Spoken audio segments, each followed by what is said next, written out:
अध्यादेशाची अंमलबजावणी होईपर्यंत आंदोलन सुरूच राहणार। उद्या रायगडावर जाणार, 30 तारखेला शिवरायांना अभिवादन करणार। प्रत्येक मराठ्याला प्रमाणपत्र मिळाल्याशिवाय माघार नाही। सगळे सोयऱ्यांबाबतच्या अध्यादेशाची उद्यापासून अंमलबजावणी करा। मराठ्यांना 100% आंदोलन जिंकले आहे। कालचा अध्यादेश ओबीसी व मराठा या दोघांसाठी आहे। परिपूर्ण आरक्षण मिळेपर्यंत थांबणार नाही। पहिले प्रमाणपत्र मिळाल्यावर भव्य विजय सभा घेणार। अंमलबजावणी होईपर्यंत म्हणजे एक पत्र मिळेपर्यंत या कायद्याच्या मार्फत काल जो सगळ्या सोयऱ्यांचा अधिसूचना अध्यादेश तयार झालाय, या कायद्याच्या मार्फत एक प्रमाणपत्र राज्यात कोणाला मिळावं, मग आंदोलनाचा विचार करू। काय म्हणणं आहे तुमच्या याच्यावर? मग आंदोलन सुरू ठेवू आपण। कारण असं तर काय आता नाही, आपल्याला मंडप आपलाच, मंदिर आपलंच, भोंगे आपलेच, गाड्याचा काय आपलं सगळं आपलंच। आपलं भाडं बी नाही, कशाला भाडं बी हॉस्पिटल होतं ते बी आपल्या गावघरांनी विकत आणलं, म्हणजे बस म्हणा 2 वर्ष इथं मी काय ताणत नाही ना। फक्त बाबा ताण असेल थोडा, आता परत कीर्तन वाढायला लागते काय, बाकीचं तर काही अडचण नाही ना। या कायद्यापासून एक तरी प्रमाणपत्र मिळेपर्यंत हे आंदोलन कायम सुरू ठेवू। कारण हे याच्यातलं खूप महत्वाचं पाऊल नुसतंच धावा आणि पळापळ करून उपयोग नव्हतं। आता मी म्हणलो होतो रायगडावर गुलाल घेऊन जाईल, उद्याच्याला मी रायगडला दर्शनाला जातो। कारण विजयी कार्यक्रम पहिलं प्रमाणपत्र मिळाल्यावर त्या कायद्याच्या आधारानं पहिलं प्रमाणपत्र मिळाल्याच्या नंतर विजयी कार्यक्रम घेऊ।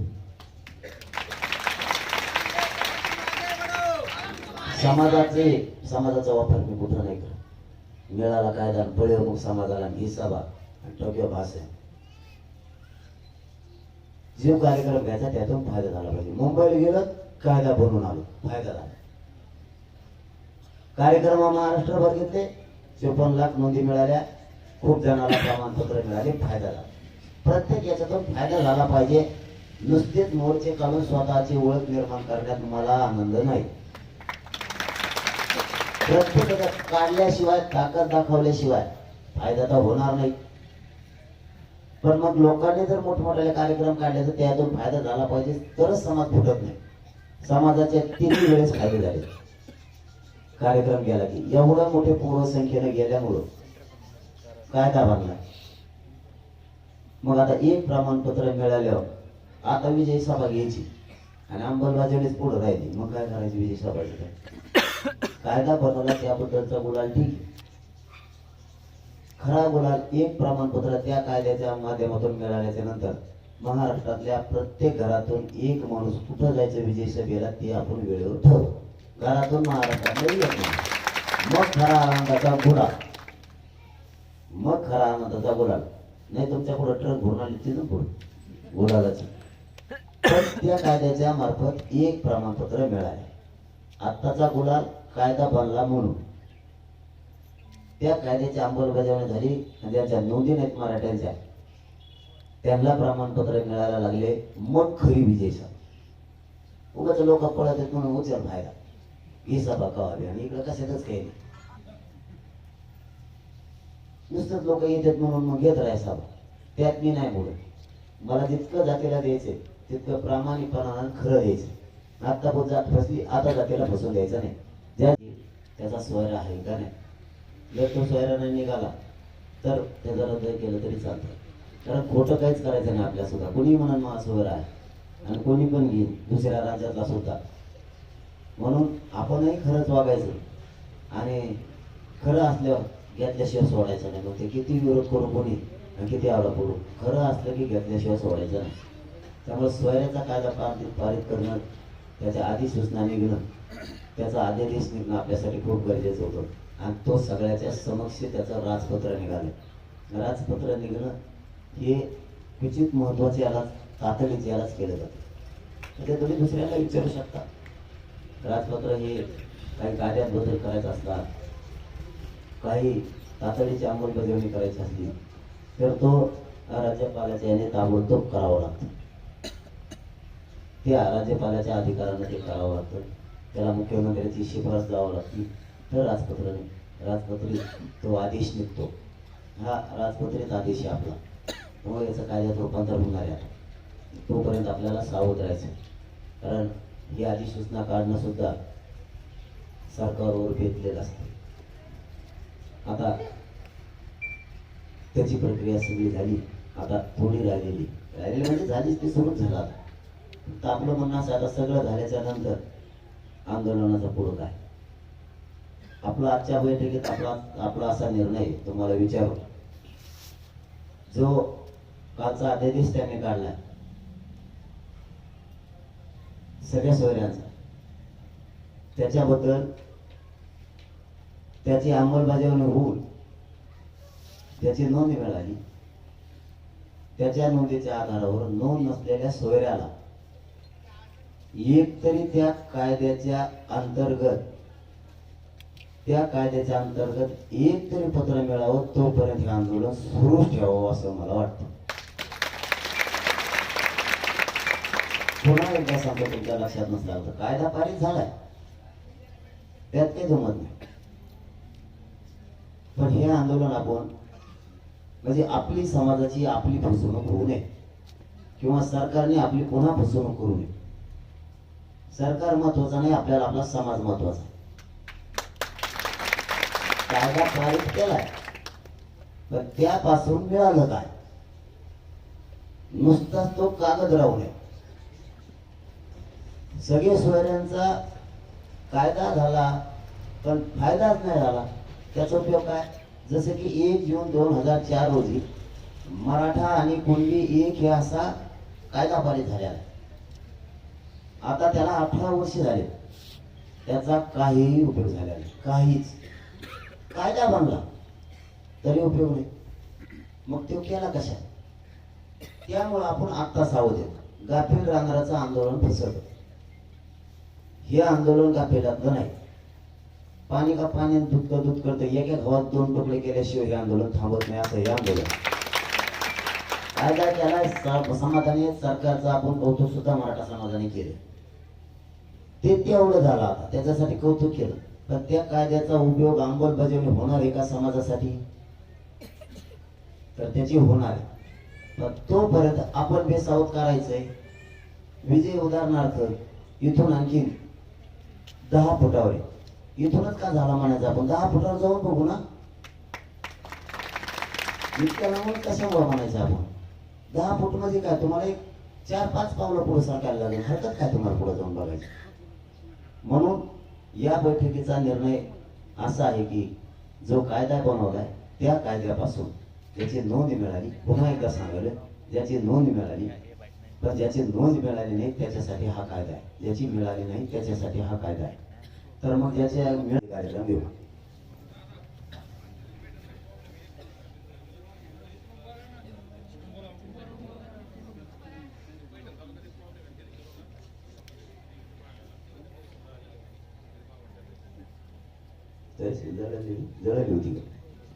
जळाली होती का दुसरं करावं असतं ना फोन. त्यावेळेस कायच ऑनलाईन असणार आहे. जळाच्या टाइमला ऑनलाईन काही, त्याला जळालेला पर्याय काढावा लागेल. बऱ्याच मला वाटतं 5-7 देशी जळालेला पर्याय काढताना 2 दिवसात काहीतरी डोका जातो.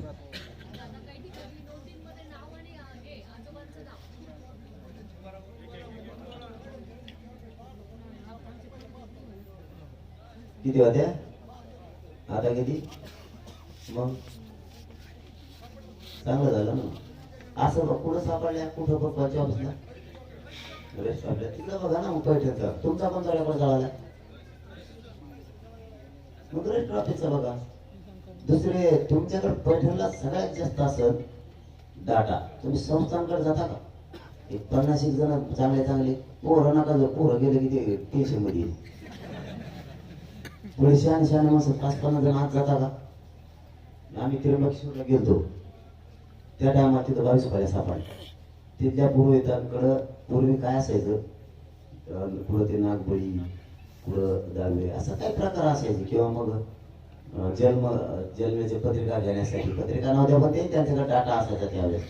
त्याच्यात काय लिहायचे, जात लिहित असायचे. त्याला त्यावेळेस माहित नव्हतं. आता इंग्रजांना माहित होतं का पुढं आरक्षण मिळणार आहे. तरी पण ते जात जर ते जर त्याचा व्यवसाय द्यायचे तर कुणबी द्यायचे. मग आता निजामा काळात माहीत होतं त्यांना पुढं आरक्षण मिळणार आहे, तर ते मग त्यांचा व्यवसाय द्यायचे. तसं पूर्वीच्या ज्या कुणबी दिलेल्या, जसं आम्ही राक्षस भवनला सापडले, तसं पैठणला खूप डाटा सापडतो खूप, कारण ते काशीचं पीठ आहे. बरोबर ना, काशीचा काहीतरी कनेक्शन आहे तिथे, दक्षिण काशी. त्यामुळे तिथं सापडून तुम्हाला एकदम सोपा बेस्ट पर्याय. पैठण तालुक्यातले महत्वाचे लोक पूर्व येतात जा, त्यांना विनंती करा तुमच्याकडे असणाऱ्या आमच्या जातीच्या नोंदी ज्या आहेत त्या द्या, कारण डाटा त्यांच्याकडे जास्तीचा आहे. तो ग्राह्य धरायला लो आपण, त्याला शासकीय नोंद भूमी अभिलेखाकडे द्यायला पुरातत्व विभागाकडे अगोदर ते वर्ग करू, त्याच्यानंतर त्याला शासकीय नोंदी त्याचा ट्रेड त्याच्यावर पडतो. फक्त अगोदर तुम्ही जा इकडे तिकडे वेळ घालतो, याचा सावध राहा आपले लोक. आता समिती काम करते, आपण बी काम करू. आपल्याकडे असणारे पुरावे देवदेवतांच्या देवस्थानाकडे लय पुरावे.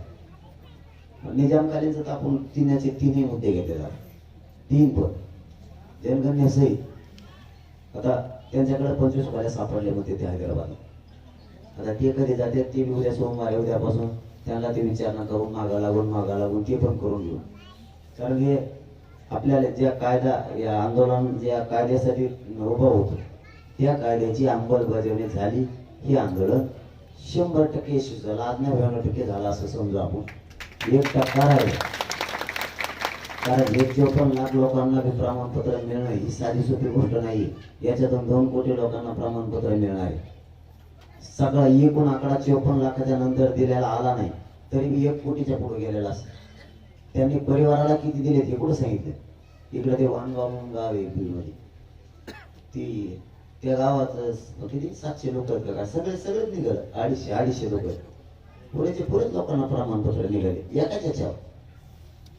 ते कुटुंबात एवढं निघालं. ती बेरजे धरलेत का नाही, असं 1-1.5 कोटी पर्यंत आता गेलं. 1-1.5 कोटी समाजाला आरक्षण मिळाले, लहान आकडा नाही आंदोलनाचा, खूप मोठा आकडा. त्यात केशेचा बी आंतरवाडीसह महाराष्ट्रातल्या तेही कोणी मागे घेण्याचे आदेश मुख्यमंत्र्यांनी दिले. आता ते आदेशाचे फाईलच पुढे गेली करून सकाळपासून सापडले हा ना. पाठो म्हणले तुमच्या सहित आता 7 आहे. पाठो म्हणाले गेला ना की व्यासपेठाकडे आलाच नाही, मंदिर मागे गेले. मी लय वेळचं म्हणतो ते फाईल द्या मला लोकांना. आता रात्री अंधार होता, आता दिवसा दाखवतो काय निर्णय झाले कसे झाले. केशी मागे घेण्याचा महाराष्ट्रातल्या आंतरवाडीसह ते बी आदेश काढले त्यांनी. कोणी काही का म्हणा आपण लावून धरू, पण आपलं सगळ्यात महत्वाचं लक्षात आलं तुमच्या. आता आपल्याला हे जो कायदा पारित झाला याची अंमलबजावणी होऊन किमान 1 तरी पत्र मिळावं. नंतर जे 1 मिळाल्यावर आपल्याला आणखी आशा लागेल महिन्याने व्हायना, पण आपल्या सगळ्याला मिळणार आहे दादा नोंद नसणारा असा आधार पाहिजे का नाही. कायदा झाल्यावर पण त्याची अंमलबजावणी करण्यासाठी आंदोलन आपल्याला असं सुरू ठेवावं लागते. 1% सुद्धा नाही राहिलं, पण 1% आंदोलन आपण आता धरून चालू. अंमलबजावणी विषय का मोठा नाही आता. त्याला नुसतं कायद्यात त्या अध्यादेशाचं रूपांतर आता फक्त कायद्यात करायचं.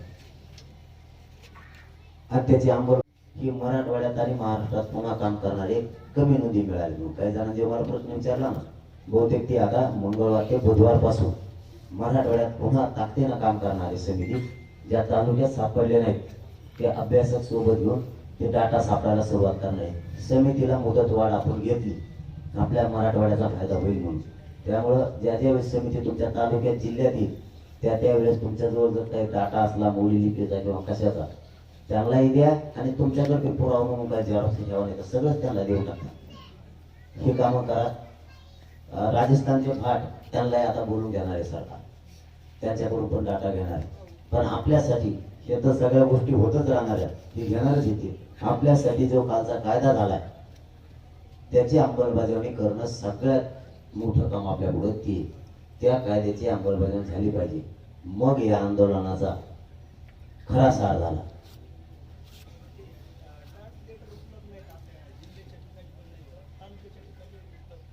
काय आहे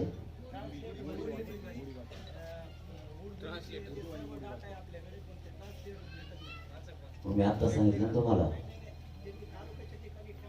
आत्ताच म्हणलो ना मी की समितीला आपण मुदत वाढवून घेतली. समिती अभ्यासकासह येणार आहे. ज्यांच्याकडे पुरावे असते समिती तालुक्यात जिल्ह्यात आली की तुमच्याकडे असणारे कागदपत्र त्यांच्याकडे द्या, पण पुरावा म्हणून तुम्हाला सुद्धा ठेवा. आत्ताच म्हणलोय, तुम्ही बारकाईने ऐकत जा. मग आता अभ्यासाचा अर्थ काय असतो? अभ्यासात संगत ते घेऊन येणार म्हणजे ते वाचणारेच घेऊन येणार. तुमची उर्दू असतील, तुमची फारसी असेल, तुमची मोडी असेल, याचे अभ्यास सोबत घेऊन येणार. आता आलो का स्थराव समिती केली. तुम्ही तहसीलदारकडे जाऊ दे, सगळं तुमचा कोण आहे मला फोन लाव. समिती गठीत केली तालुका, त्याच्यात एक पोलीस निरीक्षक आहे, तहसीलदार आहे, अभ्यासक आहे, त्यामध्ये मंडल अधिकारी आहे. अशी त्यांनी 7 जणांची तालुका स्थराव समिती गठीत केली. उर्दू वाचणार आहे, फारसी वाचणारा पण घेतलाय आणि मोडी लिपीवर पण घेतलाय. आता काही अभ्यासकांचा प्रॉब्लेम असा आहे, काही अभ्यासकांना फक्त 3च प्रकार वाचता येते. मोडी लिपीत 16 प्रकार आहेत. ते सारख्यांची त्यातरी असं वाढलेलं आहे. आपल्याला वाटतं वाचलं, पण ते 16 प्रकारचे आहेत. आणि 16 प्रकारच्या 2च आहेत आपल्यापाशी. ते कवर पळत ते जितके पळते, जे ज्या गावात गेले त्या गावात नोंदच होते. ते ज्या तालुक्यात ज्या गावात मध्ये नोंदच नाही, त्या गावात नोंद सापडायचं चॅलेंज ती होती. कारण ती 14 पासून पुढे जास्त सापडतात. म्हणजे जे मोडी लिपीचे प्रकार आहेत 14, 15, 16 जास्त सापडते आणि ते वाचणारच नाही. 16 प्रकार आहेत. त्या सरकारला आपण सांगितलं काल सुद्धा की 16 ते 16 प्रकार वाचणारे अभ्यासक सुद्धा तुम्ही बघा. तुमच्याकडे जो डाटा आहे तुम्ही त्या सरकारकडे उद्या जाऊ शकता. सकाळी उद्या सोमवार तुम्ही उद्या जा आणि त्याला सांगा की तुमच्या जवळचे दस्तावेज किंवा आमच्या गावात सापडले. ज्याच्यावर नाहीत ना त्याने सांगा आमचे सापडत नाहीत तर वाचा. कुठे आमचं रेकॉर्ड कुठे विचारत आले, कारण त्यांना काम करायला सांगितलं. आता आपल्या लोकांनी इथं जेवढे आहेत ना आणि चॅनलच्या माध्यमातून महाराष्ट्रात जेवढे आहेत त्यांनी सगळ्यांनी आपण आपल्या तहसीलदाराकडे जा. आमच्या गावातला रेकॉर्ड कुठे, आमच्या गावातला रेकॉर्ड तपासला का आणि कोणचा तपासला हे विचार आणि ते लिहून ठेवा. तुमचं कोणचा तपासला. कासरा पत्रापासून पीक पाणी अहवालापर्यंत 33-34 गाव नमुना 14 नंबर सुद्धा सगळे तपासायला लावा. तुमच्या टीसीवरची असतील ती पण तपासायला लावा. ते जर नाही म्हणले तर तपासायला लावा. तपासले म्हणले तर काय तपासलं. कारण आता तालुक्यात समित्या झाल्यात. आपल्याला जागा राहणं गरजेचं आहे. नुकत्याच आमच्या गावात नोंदी नाही सापडल्या आणि तुम्ही राहणार बसले. आपल्या सगळं गाव बसू शकतं का? नाही. सगळं गाव काम करू शकत नाही. आपल्या गावातल्या प्रत्येक महाराष्ट्रातल्या गावातल्या 4 पोरांनी कामच हातात घ्यायचा.